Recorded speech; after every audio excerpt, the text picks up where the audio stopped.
together like Bia is doing here, this is great. But if you found a paper, if you're going to present in a conference and you'd like to bring your poster or your abstract to present in these sessions, this could be a good opportunity. If I'm gonna do is share a list of possible topics and papers that we could present in these sessions and ask you guys to volunteer or suggest other topics so we can have a full schedule for the coming months. So be on the lookout for that email. Yeah, I think we're ready. Go for it. Okay, my share my screen, can you see it? Yes. Yeah. Okay. Sorry guys, I'm feeling a little sick today, but I tried to do my best. Good morning. My name is Beatriz Souza. PhD candidate from State University of Maringá. And today I will share a little introduction to mixed methods. So by the end of this meeting, I hope of you guys understand what defines mixed methods research, distinguish mixed methods from qualitative, quantitative, and multi-methods research, identify the three core mixed methods design, and understand integration as the core feature of mixed methods. Can you hear me? Yes. Yes. Okay. So here's some key references that I'm used to use in my papers and things like that. It's all about John Creswell. He is a good author in this field. So this is a recent book from him, and it's very easy to understand how conducted a project of mixed methods. So it's very interesting. A little brief story of mixed methods research actually is not start as a formal methodology. Oh, sorry. But when we see the history of research and some important people in this field, we can see a combined observation and description, measurement and counting, interpretation and explanation. For example, Du Bois, in him search with Black community, he used the statistic plus ethnography to understand the phenomenon and some social problems in Black community in Philadelphia. And also John Snow, he was an important epidemiologist, and he mapping the case of cholera. So he used the type of mixed methods. So before 1950, this type of methodology was used in natural science like astronomy and geology, health and social science, and community and police research. Policies, right? So when this method became a field, the important milestone started with Campbell and Fisk, and they introduced the triangulation of data and used the multi-method matrix. And between 17 and 18 years was important epistemological polarization between qualitative and quantitative tradition, especially was in debate between how approach was more important, but when this both methodology was integration, also always was contested because each research tried to prove what the approach was the best. So this is a polarization in this period. So in 19 years, the term mixed method begins to be used, and the researchers start to use by the philosophical foundation in pragmatism And this researcher need to justify why and how methods are combined, but in this time the term was start to be used. So here's some key authors in this field. So John Creswell, V. Clark, and Jennifer Green, but there are others important. And in the present moment, mixed methods recognized as a distinct research approach, and it's developed of design types, integration strategies, and reporting standards. So why do we need mixed methods? Um, we have a lot of types of problems, and sometimes are complex and multidimensional. And a simple explanation what is qualitative and quantitative research. Quantitative, it try to explain how much and how often. Um, in qualitative research, explain how and why. And mixed methods research emerged when neither approach alone is enough to answer the question, especially in a complex context. So this type of methods allows research to explain unexpected quantitative results, develop instruments grounded in live experience, validate findings through triangulation, addresses multi-level and complex systems, and also produce evidence that is both statistically robust and contextually rich. So when we use a single method research, we have some strengths and also we have some limitations. For example, in qualitative research, um, some advantages. We have the perspective of participants, which is very rich for research. And we compare with quantitative research. We have a lot of number of answers to quantify and also generalize some topic. So if we mix both of this data, we can construct and build a rich paper of study of determined topic. Sorry.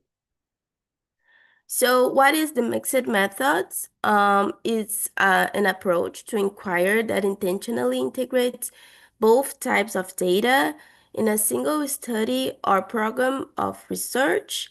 So we treating the numerical number, numerical measurement, and subjective meaning as competing paradigms. And when combined, both of types of data allow for a more comprehensive understanding of complex phenomena. So this type of methods involve the collection, analysis, and integration of both types of data. And at one more stage of the research progress. And that a little a big difference between mixed methods and moot methods, because the moot methods we can use a lot of types of methodology methods, but in mixed methods the base and the core of methods is the integration. So to build a mixed methods, we need to do a good integration between both of types of data. So some strengths and limitations of conducting a mixed methods research. So the advantage, it's a relatively new methodology.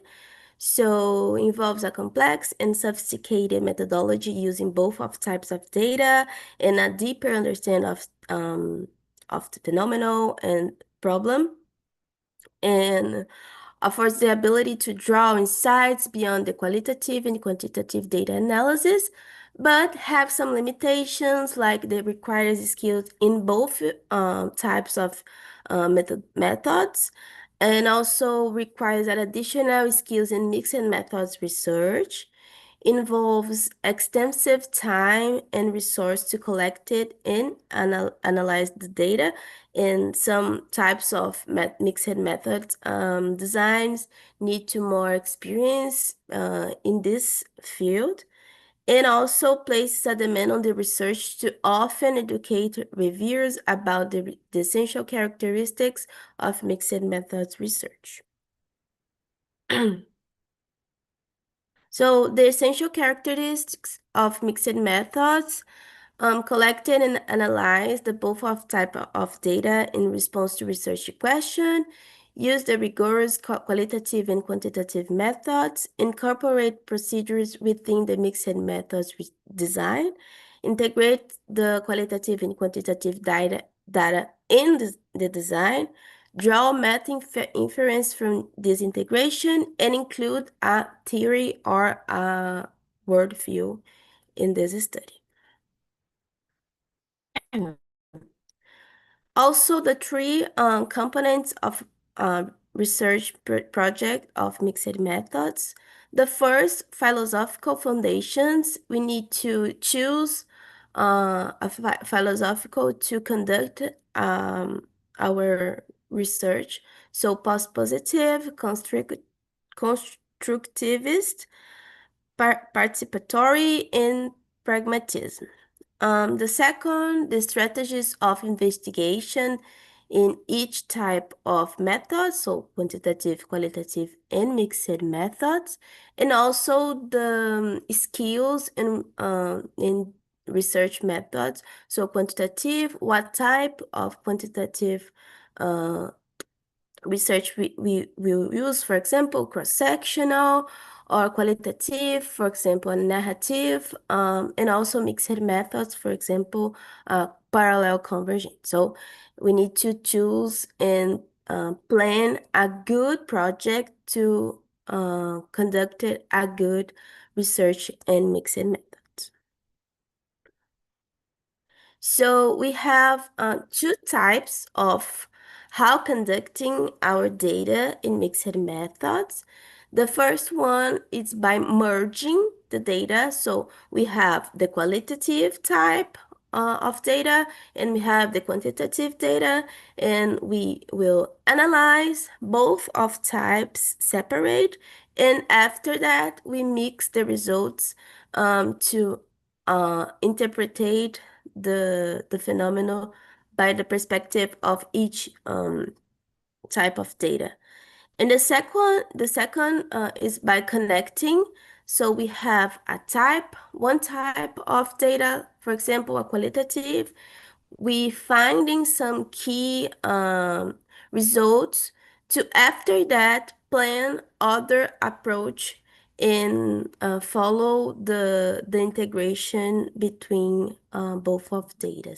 So in the next slides, we will understand deeper what type we applied in our studies. So before choosing a design, we need to ask ourselves, our team, what is the primary purpose of our study? Which data types need priority? Should data be collected simultaneously or sequentially? Where will integration occur? And what expertise does the research team have? After that, we also need to think about the periodicity, like I said, the timing. So what time I have to conduct my study, the integration point, and this is, I think, the most important point in mixed method research, the expertise of our team and the scope of our study. And Creswell said 6 types of mixed methods research. So we have the convergent parallel, explanatory sequential, exploratory sequential, embedded design, transformative design, and multi-phase design. But today we will understand the first types because it's the most used in field of mixing methods. Maybe other time we can discuss about the other three types of designs. So the convergent parallel involves collecting the both types of data at the same times, and the data have equal weight. So the analyze will occur separate, and the merging will occur after the analyze to um, build the results with the integration. So qualitative plus quantitative is the name of convergent parallel. So the goal is to uh, examine the converge, so the agreement with the qualitative and quantitative data, the diverge, and also the complement each other. So we have two types of data. We will analyze, separate. After that, we will merge the results and draw the conclusions.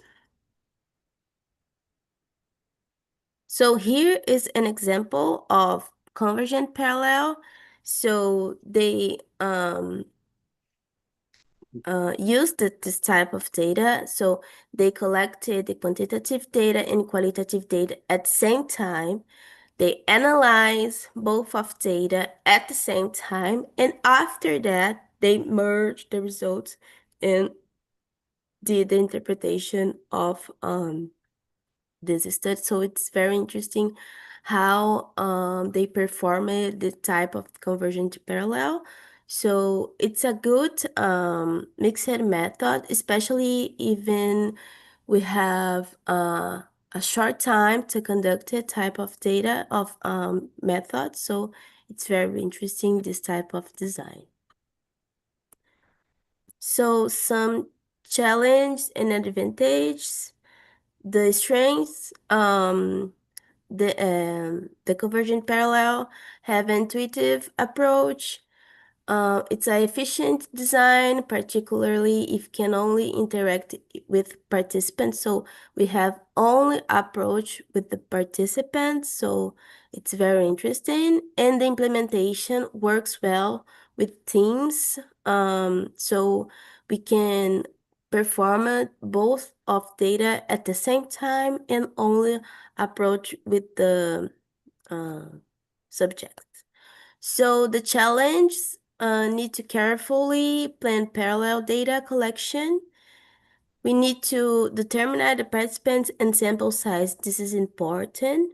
In developing procedures such as a joint metrics for merge two sets of data. So we need to plan a good project to also do a good study in convergent parallel.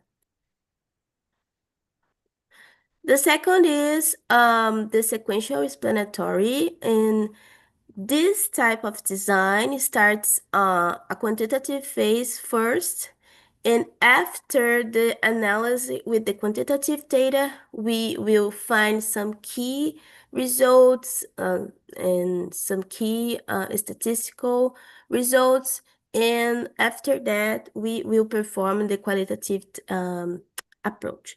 So the logic here is what it's happened and why it's happening. So this design is useful when the quantitative results need explanation, and here the quantitative is the priority, and unexpected or complex findings emerge, and the research have a strong quantitative orientation, and the results in this case will guide the next phase.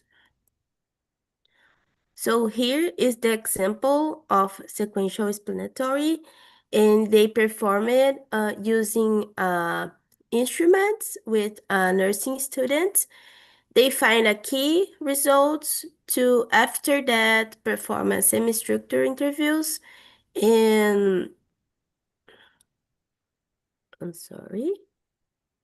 And finding explanation to this phenomenon between qualitative and quantitative data.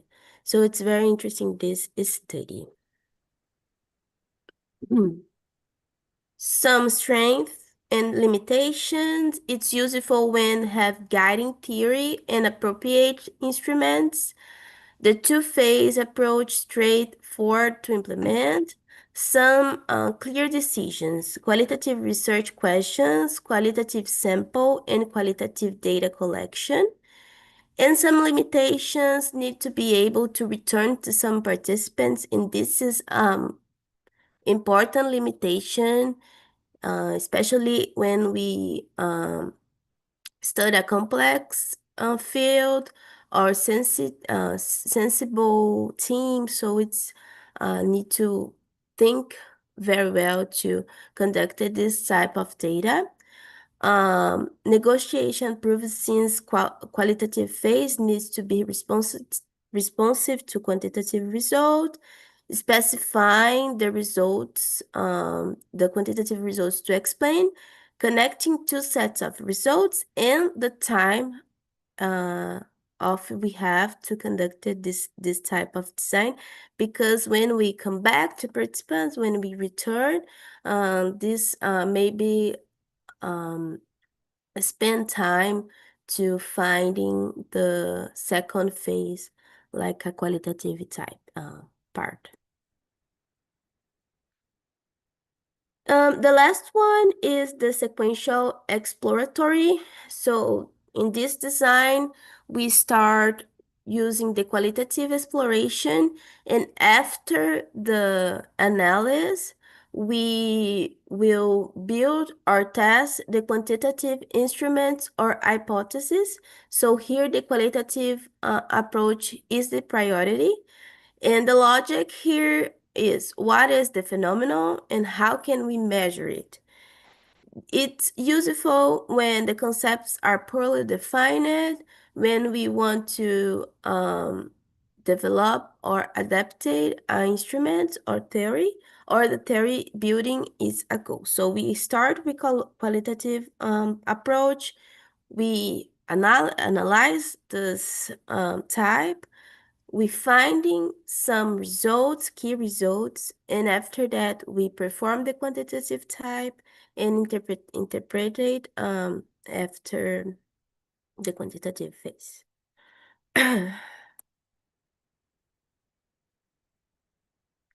So here's the example of this type of design.